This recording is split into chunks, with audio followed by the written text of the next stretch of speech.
of whenever we're in that place in our lives when things seem so hopeless, that the answer is that we simply turn to God and give Him praise.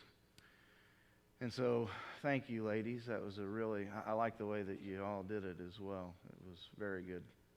So, why don't you let them know it was very good again? Thank you. Daniel chapter 2, and while you're finding that, let me go ahead and do a couple of things. One is to make sure that we invite you once again to come out to the picnic. If you don't know where Hanging Rock is, just ask one of us and we'll tell you. Find somebody that knows where they're going and follow them. That's always a good idea. And so we're going to eat around 1 o'clock, whether I'm there or not. Right? That's right. And so I will be there, by the way, but I'm just saying, if I keep in my regular pattern, I may be a little late. So, but 1 o'clock we're going to eat, and that's 2 o'clock Indiana time, so 1 o'clock our time. So the other thing is this: couple of weddings yesterday. First of all, Dale and Fran Lehi's granddaughter was married yesterday, correct? And where did they get married at? Okay, Rossville Presbyterian Church. And so, what's your granddaughter's name? Jody.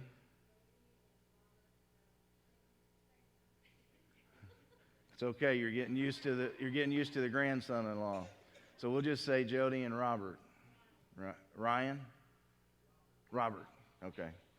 So Jody and Robert were united in marriage yesterday, and then here yesterday, Jake Wright and Danielle Longest were united in holy matrimony. And so be praying for these couples as they get started, especially, as you well know, kind of a scary time, I guess, to take that step and to step out and begin building a home.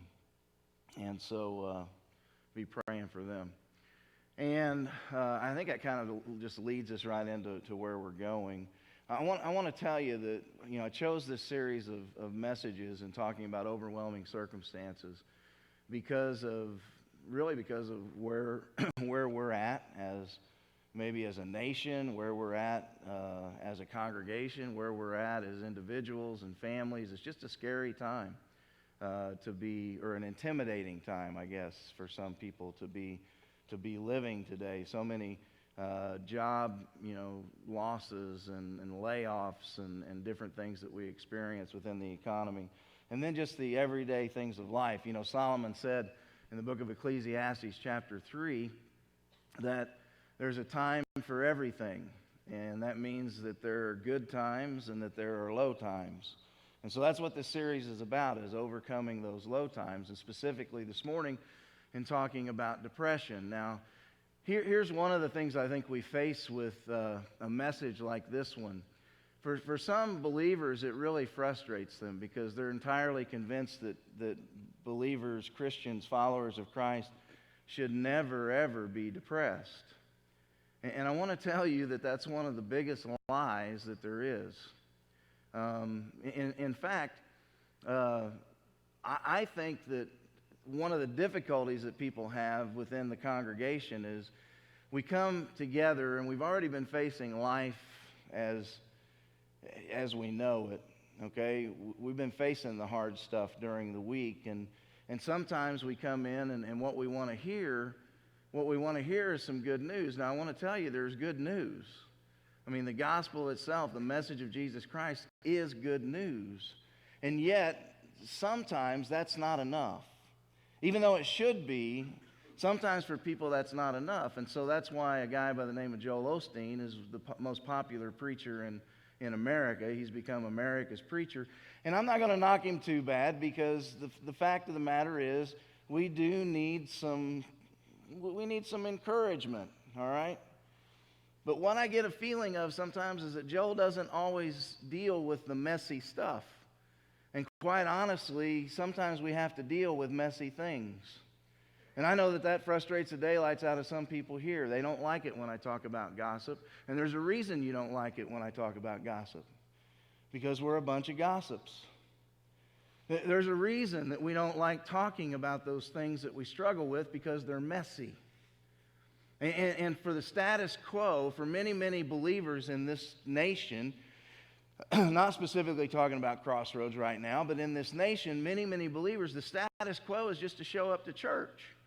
I mean, that's what you think that you should do. Not you, generally. I'm saying that's what many, many believers think that they should do. As long as I put in my time on Sunday morning and on Wednesday night, then things are good. Things are good between me and God. And never mind the fact that I never deal with the messy stuff in my life. And I've got news for you. Depression is one of those messy subjects. Because again, I'll go back to the idea that so many Christians believe, well, a believer should never be depressed. And I want to tell you, you're looking at a person that's depressed most of the time. There are a couple of reasons for that, by the way. One is we become depressed through circumstances sometimes, okay? And sometimes we call that the blues. And I was talking with Dale before service, and I think it was Dale that I said to him that even the blues would be considered depression. It's a depressed time. We usually recover from it very quickly. But there are other people in our society, and I don't want you to miss this. There are other people in our society, and I happen to be one of them, who have an imbalance of chemicals that cause me to be in a depressed state most of the time. Now, the true reason for my depression is called obsessive-compulsive disorder. And I know a few of you who happen to share that same disorder. Only yours is more on the compulsive side or the obsessive side as far as things. If you walk into my office, you'd be surprised that I suffer from OCD, because there's things everywhere. They're not in a right place. I know where they're at. So please don't come in and move anything, because I know where it's at. But what I obsess about are thoughts. My mind has a terrible time of shutting down.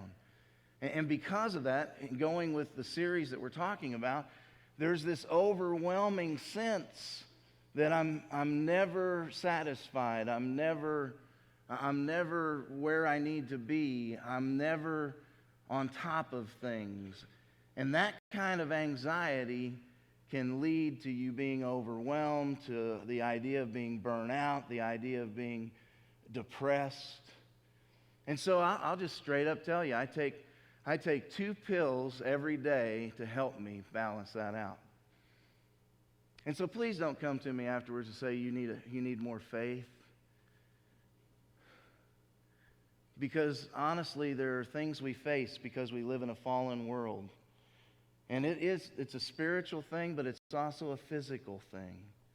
There's a physical defect within me, just like there is in each one of you in some way. There's an emotional defect in me, just like there is in each one of you in one way or another. And so I take 2 pills. I remember one time we were on vacation and Brock was watching me take some medication, and he said to me, "What's that pill for?" I said, "That's to keep me from killing people."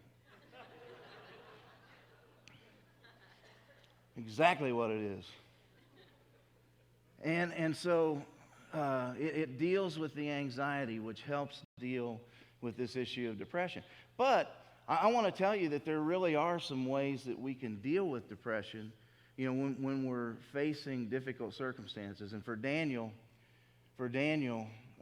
he's in a set of circumstances, unlike any other. When I first learned that I was experiencing depression, because honestly, Jennifer and I didn't know. I mean, I thought I was just losing my mind. In the fall of '91, we were in Lincoln, Illinois, and we had relocated. I had started a couple of new jobs. I was working for maintenance. I was working in the printing industry, a smaller print shop, and I was going to school. Emily had started school that year. Jennifer had taken a job outside of the home for the first time. And we were living not in our own home, but in married student slums. Housing. I'm sorry, I got the wrong word for it. Married student housing. And we had all these neighbors. The walls were thin, and everybody was in your business. And can you see how it would be overwhelming. In fact, what I learned is that in the top 10 list of things that overwhelm people, that frustrate people, moving is one of them. I mean, something as simple as the light switch in the bathroom being in a different place can overwhelm us. I mean, it's not the light switch, it's just that change tends to overwhelm us. And so how do we deal with that? Listen, for Daniel and his friends, Hananiah, Mishael, and Azariah, you know them better as Shadrach, Meshach, and Abednego, but for his friends and Ezekiel, when they're taken from Jerusalem about 605 BC, when they're taken from Jerusalem in the first wave of Nebuchadnezzar's siege on Jerusalem, they're taken there. Ezekiel and some of the other guys, they're country folk, and so they're kind of put out in the countryside. And Ezekiel may have been a little older, and so he's not seen as being as valuable to Nebuchadnezzar. So they're kind of out in the countryside in Babylon. Daniel and his 3 friends and some others are brought into the city of Babylon.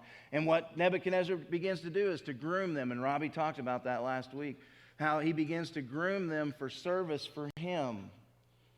How overwhelming that must have been that everything changed. You heard last week that the diet changed, and yet Daniel and his friends said, hey, test us in this. Test us with this and see if we're not healthier after a few days of this. And so now they're facing, and I'll set this up, they're facing a struggle, because this chapter is really long and we're not going to read all of it. So let me tell you what happens is that Nebuchadnezzar says, or has this dream, and he's deeply troubled by it. You ever have a dream that really bothers you? Sometimes, I'm not talking necessarily about a nightmare. I'm talking about a dream that has something behind it, and it really bothers you. Well, that's how it was. When a king in this period of time had a dream, when anything like that happened, it meant something. And usually what he did was he surrounded himself with wise men who he would call them in, and he would begin to talk to them about the dream. He would tell them about the dream, and then they would give interpretations for it. This is what the dream means, O king. I remember one time we had to do that in our psychology class at Lincoln. We had to interpret our own dreams. You ever tried to dream? It's tough. And so I just remember some of the weird interpretations I came up with some of the dreams. I don't think they really meant anything. I think they meant that I had too much sausage pizza before I went to bed. And so I just had these weird interpretations. But the king wants an interpretation. He calls the wise men, and he does something really unique, because the king knows and understands that people play games. And so he says to these wise men, listen, I want you to interpret this dream that I had. I'm disturbed by it, and I want you to tell me what it means. And they said, well, tell us the dream. And the king says, well, you know what? I'm not going to do that. We've done that before. This time, I want you to tell me the dream and tell me what it means. In other words, what he says to them is, you show me that you really are the wise men that you say that you are. And tell me the dream and interpret it. They said, O king, in fact, verse 10 in Daniel 2, the astrologers answered the king, there is not a man on earth who can do what the king asks. No king, however great and mighty, has ever asked such a thing of any magician or enchanter or astrologer. What the king asks is too difficult. No one can reveal it to the king except the gods, and they do not live among men. And so essentially what they say is, are you crazy? You're asking us to do something that no other king has ever asked any astrologers or wise men to do in the past. This has never happened before, king. And so he says, well, get this straight, it's happening now. And again, we're kind of paraphrasing this, but what he says to them is, look, you'll either do it or I'll kill you. And so again, they make this plea to him, tell us the dream and we'll do it. You're being unreasonable. And so the king says, okay, I'm done. Put out a decree that you are all going to be gathered and you're going to be killed. Bad place, huh? And the thing about it is Daniel and his friends, through no fault of their own, are in this place. See, Daniel and his friends haven't made a claim They've simply been living their lives. They've demonstrated something, and so they're placed in this position. But now, all of a sudden, they're being held to the same accountability as the other wise men who make these far-out claims. How do you think Daniel must have felt? What would you do if, through no fault of your own, all of a sudden you're condemned to die? And I believe what Daniel does is key in helping him deal with this. I think for most of us, if we knew that we only had a few hours, a couple of days, maybe a week to live, that for many, many people that would shoot them right into depression. Amen? It would. I mean, we face hardships and it puts us there. If we're facing death, I guarantee that's the first place that you want to go, oh, poor me. And yet that's not how Daniel responds at all. In fact, the very first thing that I believe that Daniel does in this text is that he remembers who he is. He remembers who he is. In fact, that's one of the key themes throughout the book of Daniel, and I don't know if Robbie touched on this or not. He could have, he might not have. But the interesting thing about the book of Daniel, if you go back to chapter 1, verse 6, it says, among these were some from Judah, Daniel, Hananiah, Mishael, and Azariah. The chief official gave them new names. To Daniel, the name Belteshazzar. To Hananiah, Shadrach. To Mishael, Meshach, Azariah, and Abednego. I'm sorry, let me reread that. To Hananiah, Shadrach. To Mishael, Meshach, and to Azariah, Abednego. Now, the real interesting thing is that through this book, there's only like one or two times that Daniel ever bears the name Belteshazzar. Just a couple times. In other words, what he does is he remembers who he is.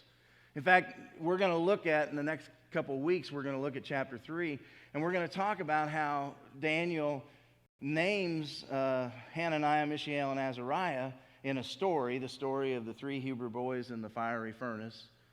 And yet, he calls them Shadrach, Meshach, and Abednego. Now, the reason I think he does that is if Daniel is writing this kind of as a remembrance type thing, there might be something for these names. They're probably supposed to go by these names. The king probably called Daniel Belteshazzar, but Daniel didn't consider himself Belteshazzar. And so when he names Shadrach, Meshach, and Abednego, a part of what might be going on, it's certainly not that they have entirely embraced the new culture, because we'll see that in their story in the next couple of weeks. But a part of what's going on is that Daniel may be trying to protect them. If this document that he's writing, or the records that he's writing down, are ever discovered, he may be trying to protect them, just naming them as they should be named. But he's not afraid to name himself for who he is. And so that's one key part of it. Daniel never ever forgets that he is Daniel, not Belteshazzar. He's Daniel. And the book reflects that. He calls himself Daniel all the time. A second part of it is he realizes that he's not Superman. When Daniel hears about this, go down to verse 17. Daniel returns to his house, explained the matter to his friends, Hananiah, Mishael, and Azariah. He urged them to plead for mercy from the God of heaven concerning this mystery, so that he and his friends might not be executed with the rest of the wise men of Babylon.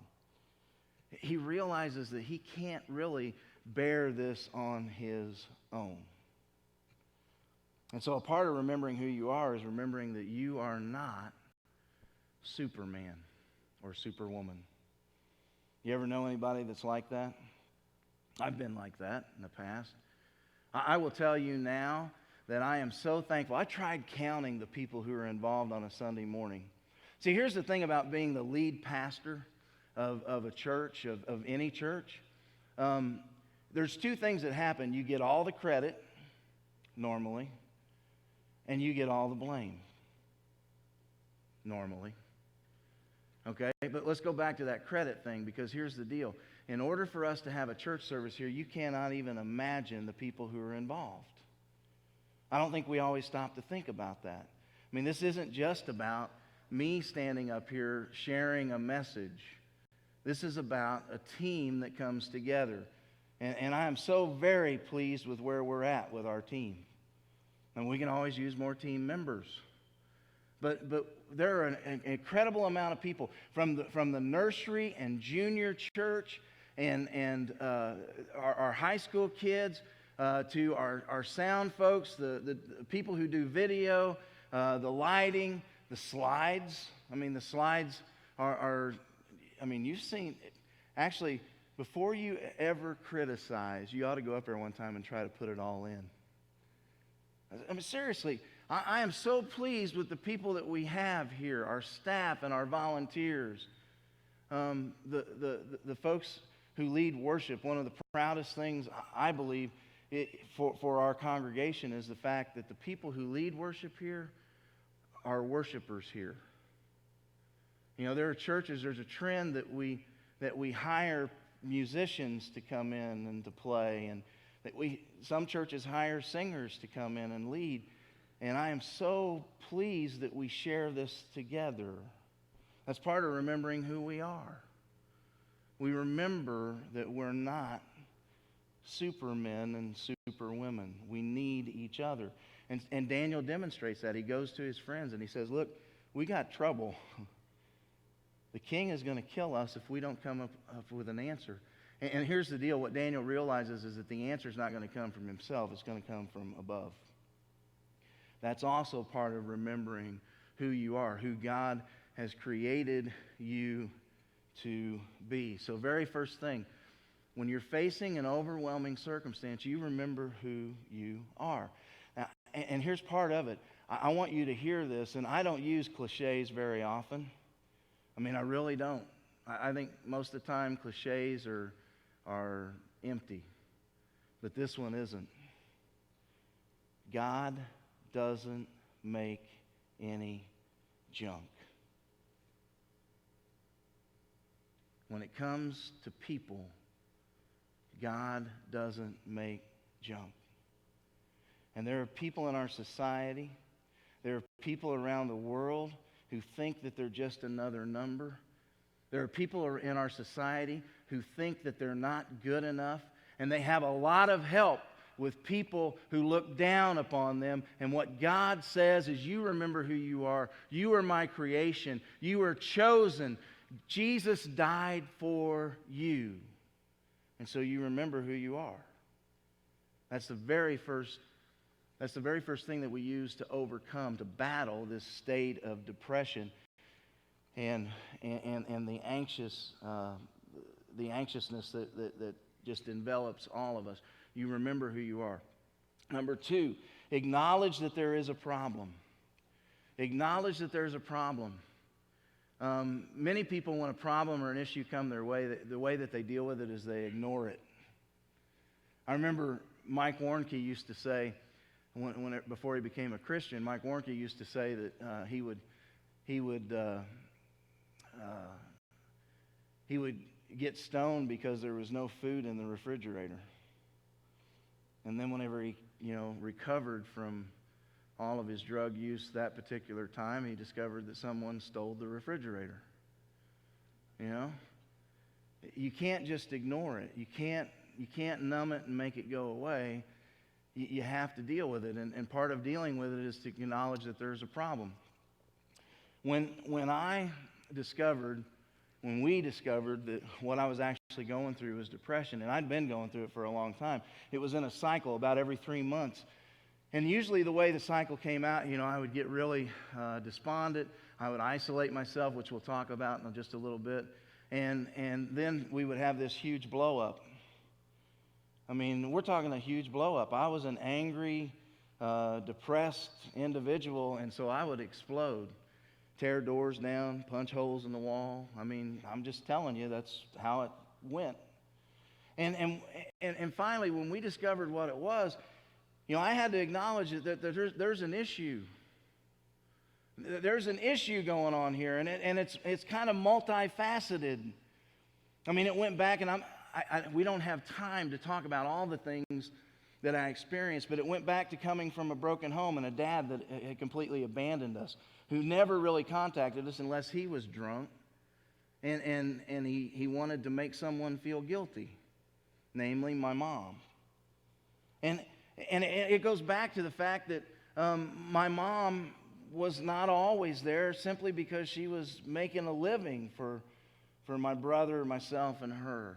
It goes back to the fact that I was sexually assaulted or sexually molested on several different occasions by a cousin.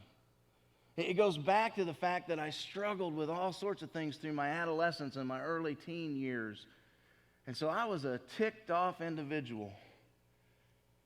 And I had to acknowledge that. I had to acknowledge that there was something wrong with that.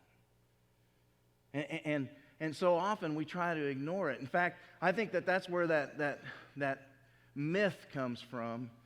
Lie might have been a little strong language, but myth or lie, I'll just go ahead and say it. The myth or the lie that Christians should never be depressed. Listen, there are people who are facing circumstances, who have been through circumstances, and don't you dare tell them that they shouldn't be depressed.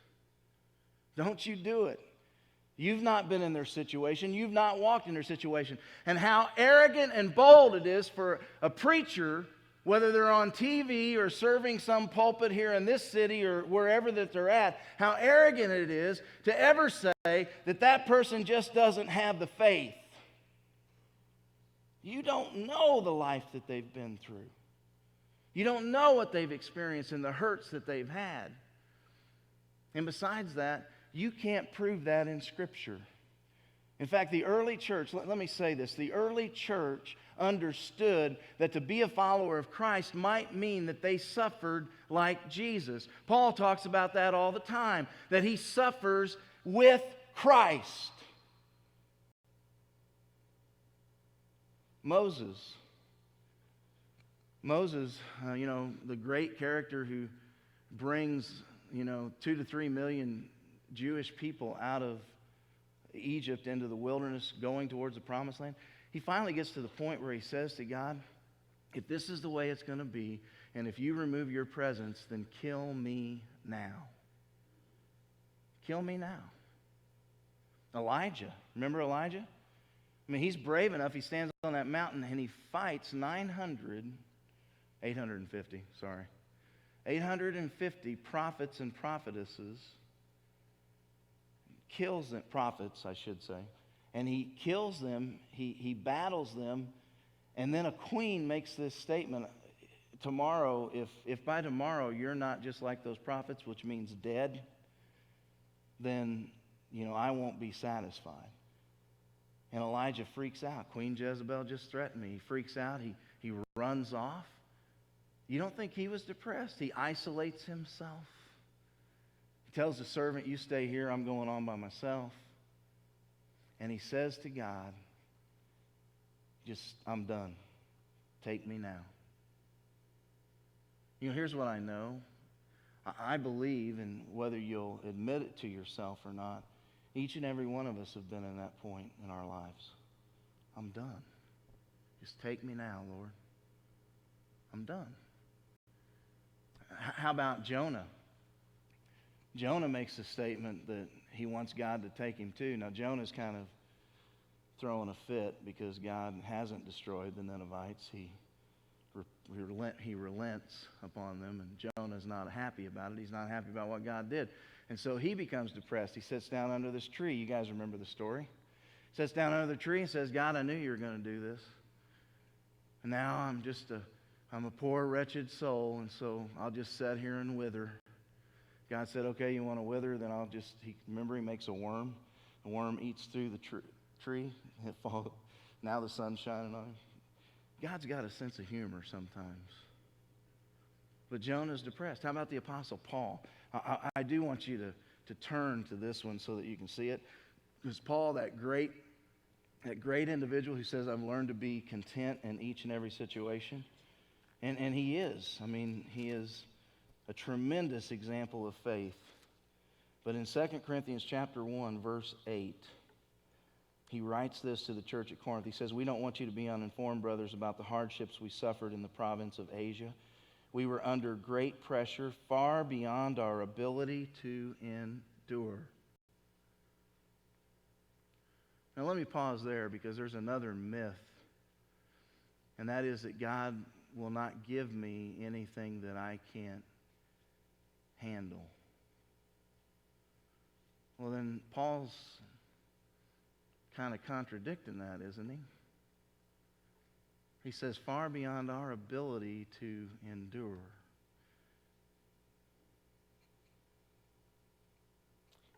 So that we despaired even of life. So that we were so depressed that we didn't even want to live, is what Paul is saying. Now let me just tell you, I think sometimes it's a matter of semantics.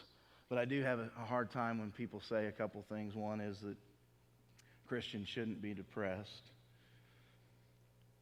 Secondly is that God will never give you anything that you can't bear. It's a matter of semantics, because I think what we really understand is with that, I think what people are saying is just that you ought to be careful how you say it. What people are saying is that with God on our side, we can face anything. And I fully believe that. I mean, even, we just sang about it, even when my heart is shattered,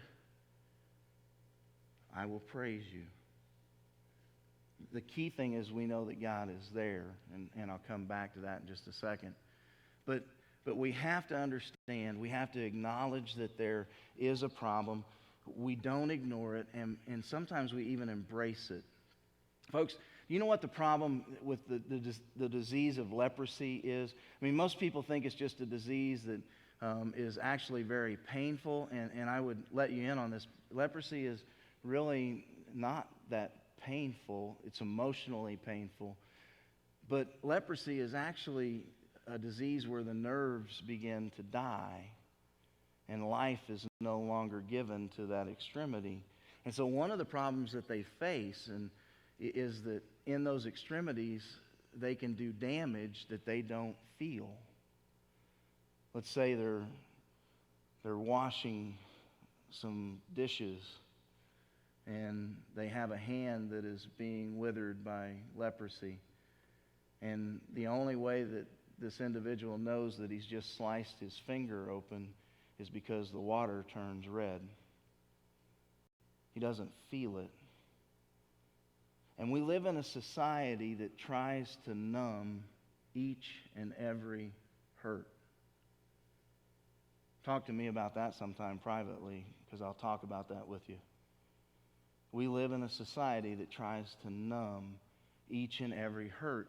And what I want you to understand is that suffering serves a purpose. I can't tell you necessarily what that purpose is for you or in your life, but suffering, it has a purpose. We have to know we hurt. I don't know if you read recently in the News Gazette, but there's a young lady who has been diagnosed with this very rare disease. Her body doesn't sweat. She doesn't feel pain. And so they have to have someone with her constantly. And they have to be careful. I mean, when she plays soccer, they have to make sure that she's not doing damage to her own body because she can't feel it. There is a role that suffering plays. And what we should learn to do, rather than ignore it, rather than say that God doesn't intend it for us, God has a purpose in it. And we can't necessarily know what it is, but there is a role and a purpose that suffering serves. It helps us, for one thing, to know that we're alive. Remember, pinch me, am I dreaming? Because if you're dreaming, you won't feel it, and that's not necessarily true. But it serves a purpose. And so acknowledge that there's a problem. Number 3, don't isolate yourself. One of the worst things that you can do is isolate yourself. Get off by yourself. I mean, the two things that you should be doing is seeking someone who can help you, and that's exactly what Daniel does. He goes to Hananiah, Mishael, and Azariah. He shares the problem with them, and then he goes to God. He prays. He prays to God. He prays to God for strength. He prays to God for an answer. He prays to God that he will be able to give an answer to Nebuchadnezzar. And in doing this, what he's doing is helping others. One of the things that I learned in dealing with depression is the best thing that I could do was try to help someone else. And here's what happens. In helping someone else, you're not just helping them out, because Nebuchadnezzar is going to kill all the wise men. So there's a lot of stuff riding on this. There's a lot of people's lives that are riding on this issue. Daniel knows that. And so he goes and he says to God, give me the answer so that I can help them. But give me the answer so that I can feel better. So that Azariah, Hananiah, Azariah, Mishael, so that their lives won't be taken, so that we will be saved. And I learned that when you begin to help other people, all of a sudden, in fact, one of the things for me in dealing with depression, when we went into group counseling, and I found out that there were actually other people who felt the same way that I did, who experienced some of the same things that I did, all of a sudden I didn't feel so alone. But what happens is when we are overwhelmed, when we are anxious, when we are depressed, we simply want people to leave us alone, don't we? And it's the exact worst thing that you can do. You go out. It's very much like your mom or your dad used to tell you when you wake up in the morning and you say, I don't feel very good, I don't want to go to school. And they say, well, get up and get dressed. Get up and get dressed, maybe you'll feel better. Do something. Do something that is proactive. In fact, one of the most frustrating things I think that we face is when we get to hear people complain over and over again, and yet they never do anything to try to make the situation any different. Phil Hummel, which is Bob and Diane Schultz's son-in-law, right? Just read a letter. Did you read that letter to the editor yesterday in the News Gazette? Phil wrote in about that. He says, I'm tired of listening to people just write critical letters and never suggest any solution. That's our country. That's our politics. Those are our politicians right now. None of them are really issuing any solutions. They're just being critical of one another, of everything. And we do the same thing. We're critical of them, and yet no one ever stands up and says, I'd like to receive the Democratic nomination or the Republican nomination. See, that's the point. Do something. You can't just simply wallow in it. You have to do something. Number 4. I just covered number 4. Good for you.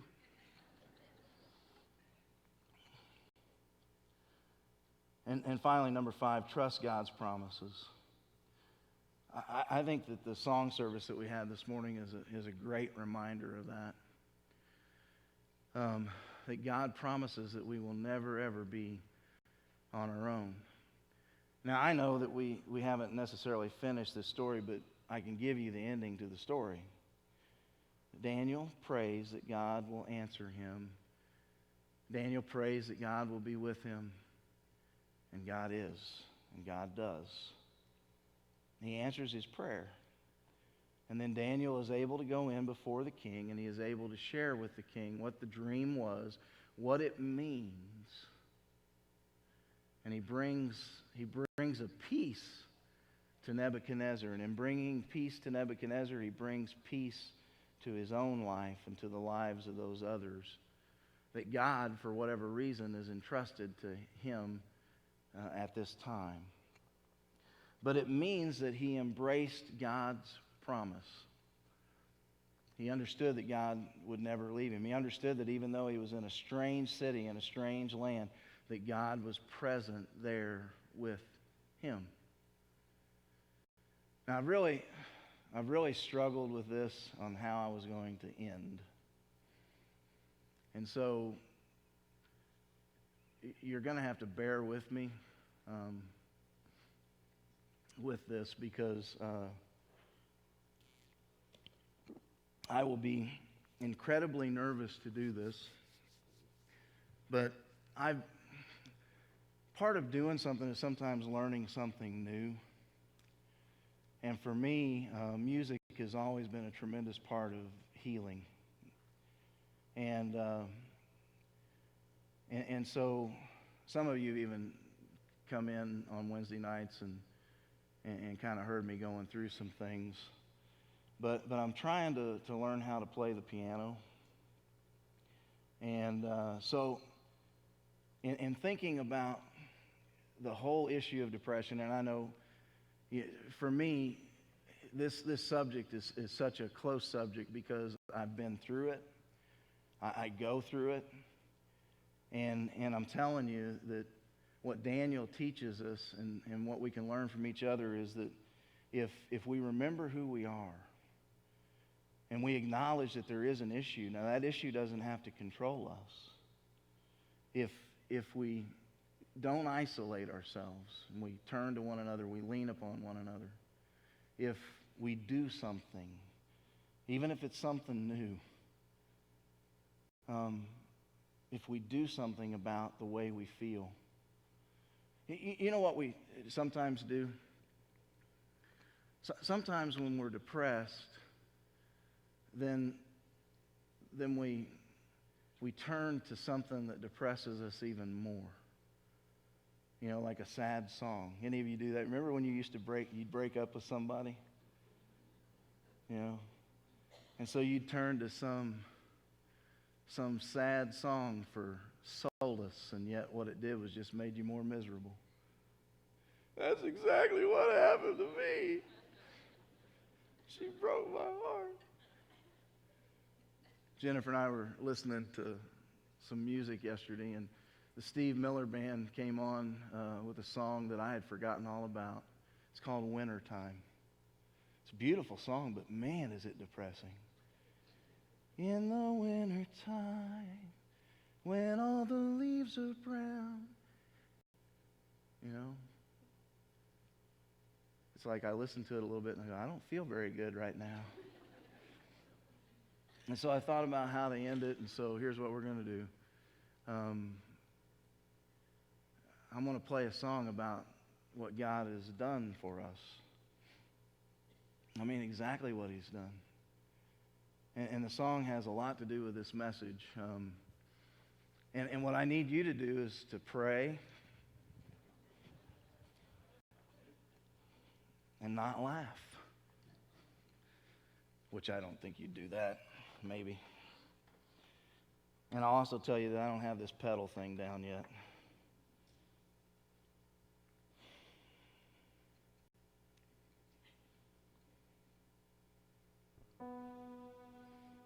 I change this? Thanks.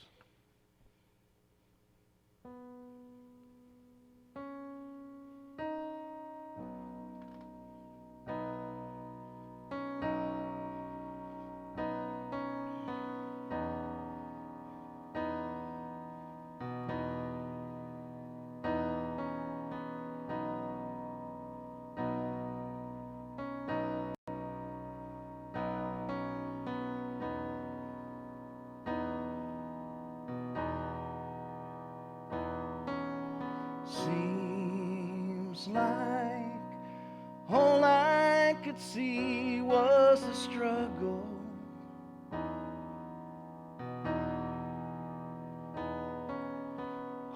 Haunted by a ghost that lived in my past.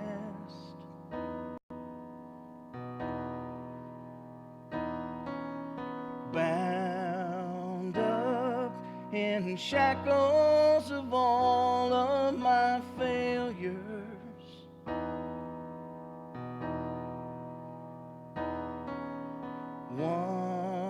Wondering how long is this gonna last?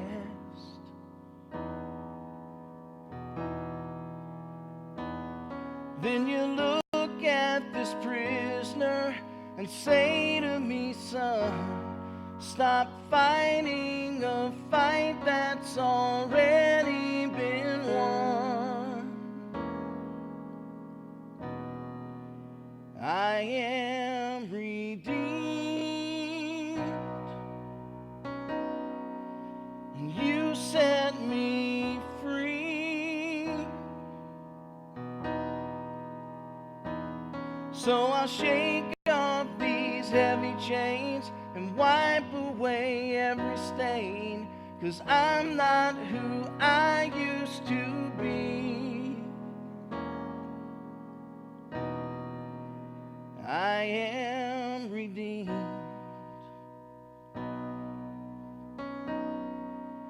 Yes, I am redeemed.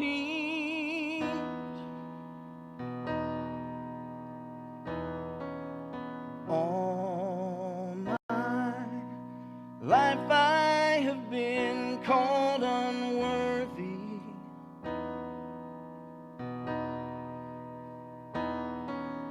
named by the voice of my shame and regret.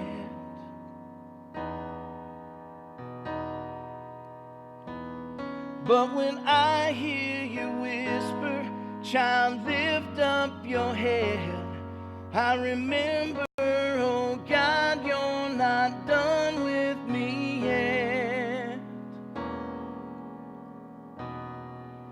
'Cause I am redeemed,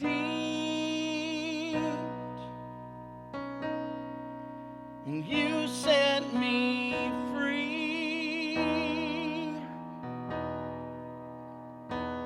So I'll shake off these heavy chains and wipe away every stain, 'cause I'm not who I used to be.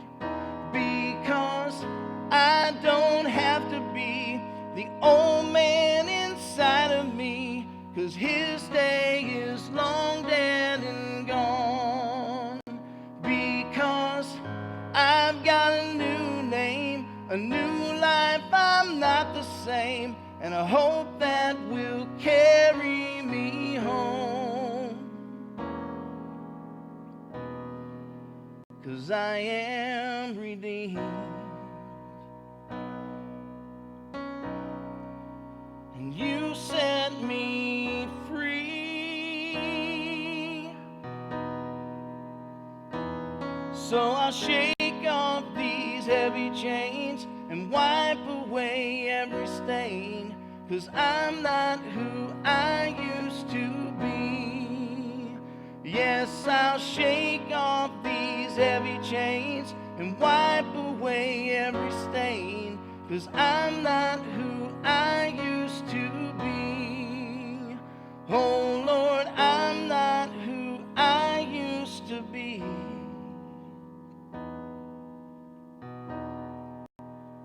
I am redeemed.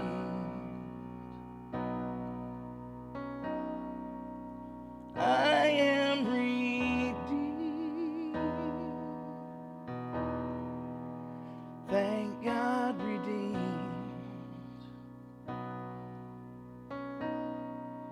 And you set me free.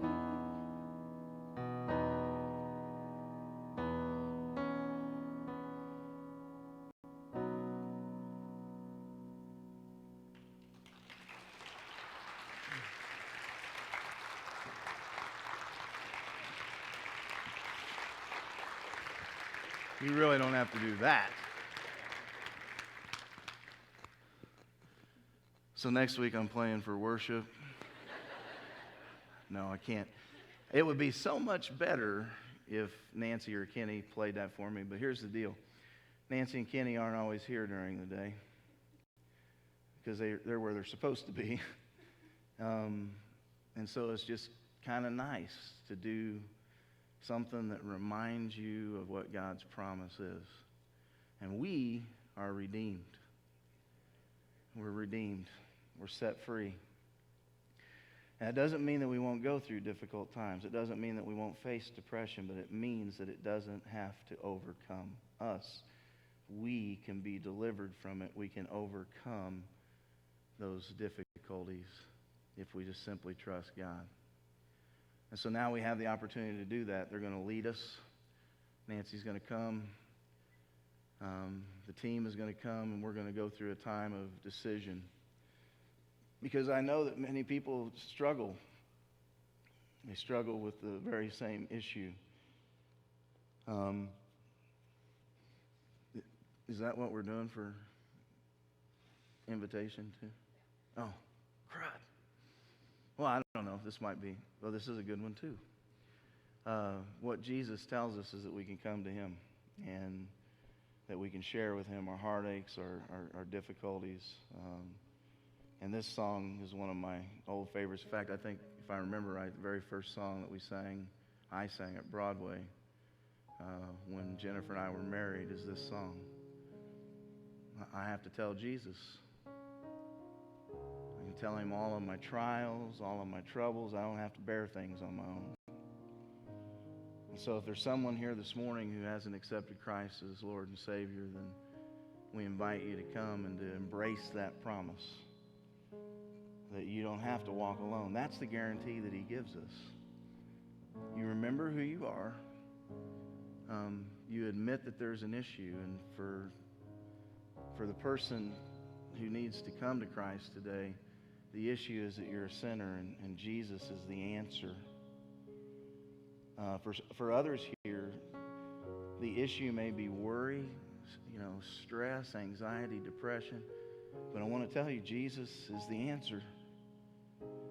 He can help you. You can come. He will bear the burden with you. Jesus said, "Take my yoke, share it with me." And what He's inviting us to is a life where He will share our struggles. He will help pull us through. And then if you lean upon one another, and especially lean upon Him, you do something about it. You step out. You come. And you embrace His promise that He will never leave you. He will never forsake you. Would you stand?